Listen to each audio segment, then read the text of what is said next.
9,40,000 acre വരുന്ന വഖഫ് ഭൂമിയുടെ നിയന്ത്രണാവകാശത്തിനുള്ള പുതിയ ബില്ല് അടുത്തയാഴ്ച പാർലമെന്റിലേക്ക് എത്തുകയാണ്. സൈന്യവും റെയിൽവേയും കഴിഞ്ഞാൽ രാജ്യത്തെ വലിയ മൂന്നാമത്തെ ഭൂവുടമയായ വഖഫിന്റെ പഴയ അധികാരങ്ങളിൽ ഇതോടെ വലിയ മാറ്റവും വരികയാണ്. 1.25 ലക്ഷം കോടി രൂപ വില വരുന്ന 8.25 ലക്ഷം വസ്തുക്കളുടെ അവകാശമാണ് പുതിയ ബില്ലിൽ പുതിയ മാനങ്ങളോടെ വന്നു നിൽക്കുന്നത്. വഖഫിൽ ഇനി എന്ത് സംഭവിക്കും? നിയമം നിലവിൽ വന്ന് 6 മാസത്തിനുള്ളിൽ കേന്ദ്ര പോർട്ടലിൽ രജിസ്റ്റർ ചെയ്യാത്ത ഭൂമിയൊന്നും മേലിൽ വഖഫായി പരിഗണിക്കപ്പെടില്ല. ജില്ലാ കളക്ടർക്കോ അതല്ലെങ്കിൽ സംസ്ഥാന സർക്കാർ നിർദ്ദേശിക്കുന്ന ഉന്നത ഉദ്യോഗസ്ഥനോ വഖഫിൽ വലിയ അധികാരം ലഭിക്കുന്നതാണ് കേന്ദ്ര മന്ത്രിസഭ അംഗീകരിച്ച ബില്ല്. പ്രതിപക്ഷ എംപിമാർ കൊണ്ടുവന്ന 44 ഭേദഗതികളും തള്ളി. NDA എംപിമാരുടെ 14 ഭേദഗതികളും അംഗീകരിച്ചു. ബില്ല് അടുത്തയാഴ്ച ലോക്സഭയുടെ മേശപ്പുറത്തേക്ക് വരികയാണ്. സ്പോട്ട്ലൈറ്റ് ആരംഭിക്കുന്നു 1.25 ലക്ഷം കോടിയുടെ വഖഫിന്റെ ഉടമ. പ്രതിപക്ഷത്തെ തള്ളി വഖഫ് ബില്ല് പാർലമെന്റിലെത്തുമ്പോൾ അംഗീകരിച്ച ഭേദഗതികൾ കോട്ടിന്റെ വിലയുണ്ട്. BJPക്ക് ഒറ്റയ്ക്ക് ഭൂരിപക്ഷമില്ലാത്ത സഭയിൽ 16 TDP അംഗങ്ങളുടെയും 12 JDU അംഗങ്ങളുടെയും വോട്ട് നിർണായകമായി വരും. അതിനൊപ്പം തന്നെ ഈ 5 LJP, 2 രാഷ്ട്രീയ ലോക്ദൾ, 2 JDS, 1 അംഗ അപ്നാദൾ എന്നിവയുടെയും വോട്ട് ഉറപ്പാക്കാൻ ചില പൊടിക്കൈകൾ JPCയിൽ നടന്നിട്ടുണ്ട്. JDU അംഗമായ ദിലേശ്വർ കമൈത്തിന്റെ ഭേദഗതിയും TDP അംഗം കൃഷ്ണദേവരായലുവിന്റെ 4 ഭേദഗതികളും അംഗീകരിച്ചു. എന്തിന്? സഖ്യകക്ഷികളുടെ വോട്ട് നിർണായകമായതിനാൽ ചെയ്ത നീക്കമാണത്.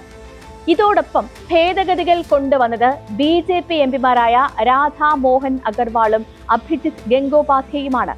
BJPയുടെ രാജ്യസഭാ MP ഗുലാം അലിയും ഒരു ഭേദഗതി അവതരിപ്പിച്ചിരുന്നു. അതും അംഗീകരിക്കപ്പെട്ടിട്ടുണ്ട്.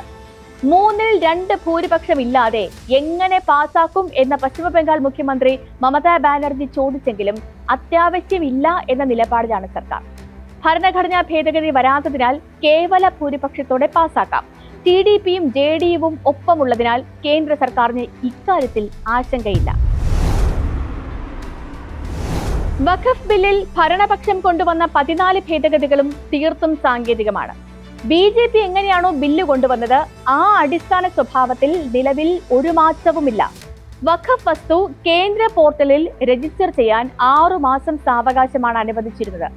ഈ സാവകാശത്തിനിടെ രജിസ്റ്റർ ചെയ്യാൻ ബുദ്ധിമുട്ടുണ്ടെങ്കിൽ മുത്തവല്ലിമാർക്ക് അപേക്ഷ നൽകാമെന്നാണ് ഒരു ഭേദഗതി.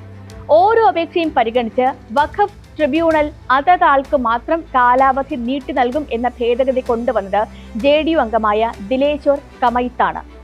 6 മാസത്തിനുള്ളിൽ രജിസ്റ്റർ ചെയ്യാത്ത വസ്തുവകകൾക്ക് അവകാശമുന്നയിച്ച് ഒരു കോടതിയെയും സമീപിക്കാൻ കഴിയില്ല എന്നായിരുന്നു ആദ്യ നിയമം. എന്നാൽ BJP അംഗമായ രാധാ മോഹൻ അഗർവാൾ കൊണ്ടുവന്ന ഭേദഗതി അനുസരിച്ച് 6 മാസത്തിനു ശേഷം വൈകിയതിലുള്ള സത്യവാങ്മൂലം നൽകാൻ അനുവാദം നൽകുന്നുണ്ട്. ഈ സത്യവാങ്മൂലം വിശ്വാസ്യമാണെന്ന് കോടതിക്ക് തോന്നിയാൽ വൈകി നൽകുന്ന പരാതിയും പരിഗണിക്കാം. ഭേദഗതികൾക്കു ശേഷവും ജില്ലാ കളക്ടർ അല്ലെങ്കിൽ സംസ്ഥാന സർക്കാർ നിയമിക്കുന്ന ഉന്നത ഉദ്യോഗസ്ഥൻ തന്നെയാണ് വഖഫ് തർക്കത്തിലെ അധികാരി. പരാതി ലഭിച്ചാൽ കളക്ടർ അതല്ലെങ്കിൽ ഉദ്യോഗസ്ഥന് തീരുമാനമെടുക്കാം എന്നാണ് പറയുന്നത്. സർക്കാർ ഭൂമിയാണെന്ന് കളക്ടർ വിലയിരുത്തിയാൽ അപ്പീലിൽ തീരുമാനമാകുന്നതുവരെ ആ ഭൂമിക്ക് വഖഫ് സംരക്ഷണവും ഉണ്ടാകില്ല. വഖഫിന്റെ കൈവശം ഇരുന്നതാണെങ്കിലും തർക്കമുയർന്നാൽ പിന്നീട് ഭൂമിയുടെ അവകാശി സർക്കാരാകും. നിർദ്ദിഷ്ട ബില്ലിൽ ഉണ്ടായിരുന്ന ഘടനയിൽ കാര്യമായ അഴിച്ചുപണികൾ ഒന്നുമില്ലാതെയാണ് ഈ പുതിയ ബില്ല് വരുന്നത്. മുസ്ലിം അല്ലാത്ത CEO വഖഫ് ബോർഡിൽ ഉണ്ടാകാം എന്ന ചട്ടത്തിന് മാറ്റമൊന്നുമില്ല. ഈ മുസ്ലിങ്ങൾ അല്ലാത്ത 2 അംഗങ്ങളാകാം എന്ന ചട്ടവും അതുപോലെ തന്നെ തുടരും. ബോർഡിലേക്ക് സംസ്ഥാന സർക്കാർ നിർദ്ദേശിക്കുന്ന ഉദ്യോഗസ്ഥൻ വഖഫ് കാര്യങ്ങൾ കൈകാര്യം ചെയ്യുന്നയാളാകണം എന്ന ഭേദഗതിയാണ് പുതുതായി വന്നത്. സംസ്ഥാന സർക്കാരിൽ വഖഫ് വസ്തുക്കളുടെ ചുമതലയുള്ള വകുപ്പ് ഉദ്യോഗസ്ഥൻ എത്തുന്നു എന്നതിനപ്പുറം ഈ നിർദ്ദേശത്തിനും വലിയ മാനങ്ങളൊന്നുമില്ല. വഖഫ് ട്രിബ്യൂണലിൽ മുസ്ലിം നിയമം അറിയുന്ന ഒരാൾ വേണം എന്ന ഭേദഗതിയാണ് അംഗീകരിച്ചിരിക്കുന്ന മറ്റൊന്ന്. അതായത് മുസ്ലിം ആകണം എന്നത് പ്രത്യേകം നിർദ്ദേശിക്കാതെ മുസ്ലിം നിയമം അറിയുന്ന ഒരാൾ മതി എന്നാണ് ഈ ഭേദഗതി. ഇത്രയൊക്കെ പ്രതിഷേധമുണ്ടായിട്ടും കേന്ദ്ര സർക്കാർ ഈ ബില്ലുമായി മുന്നോട്ട് പോകുന്നത് ഒരൊറ്റ കാരണം കൊണ്ടാണ്. രാജ്യത്തെ വലിയ ഭൂ ഉടമയാണ് വഖഫ് സമിതി. 10 ലക്ഷം ഏക്കറിനടുത്ത് ഭൂമിയാണ് വഖഫുകൾ കൈകാര്യം ചെയ്യുന്നത്. ആധാരങ്ങളിലെ വില തന്നെ 1.25 ലക്ഷം കോടി വരുന്ന വസ്തുക്കൾക്ക് വിപണി വില അതിന്റെ പല മടങ്ങാണ്. നിയമം പ്രാബല്യത്തിൽ വരുന്നതോടെ ഈ വസ്തുക്കളിൽ ഒരു പങ്ക് സർക്കാർ നിയന്ത്രണങ്ങളിലേക്ക് വരും. നേരത്തെ തന്നെ സർക്കാർ ഭൂമിയാണെന്ന കേസുകൾ ഉള്ളവയുടെ നിയന്ത്രണമാണ് ഇനി ജില്ലാ അധികാരിക്ക് ലഭിക്കുന്നത്. അത് ജില്ലാ കളക്ടറോ അതല്ലെങ്കിൽ സംസ്ഥാന സർക്കാർ നിയമിക്കുന്ന ഉയർന്ന ഉദ്യോഗസ്ഥനോ ആകാം. മുസ്ലിങ്ങളെ കുത്തിനോവിക്കാൻ BJP കണ്ടെത്തിയ മറ്റൊരായുധമെന്നാണ് പശ്ചിമബംഗാൾ മുഖ്യമന്ത്രി മമതാ ബാനർജി ഈ നിയമത്തെ വിശേഷിപ്പിച്ചത്.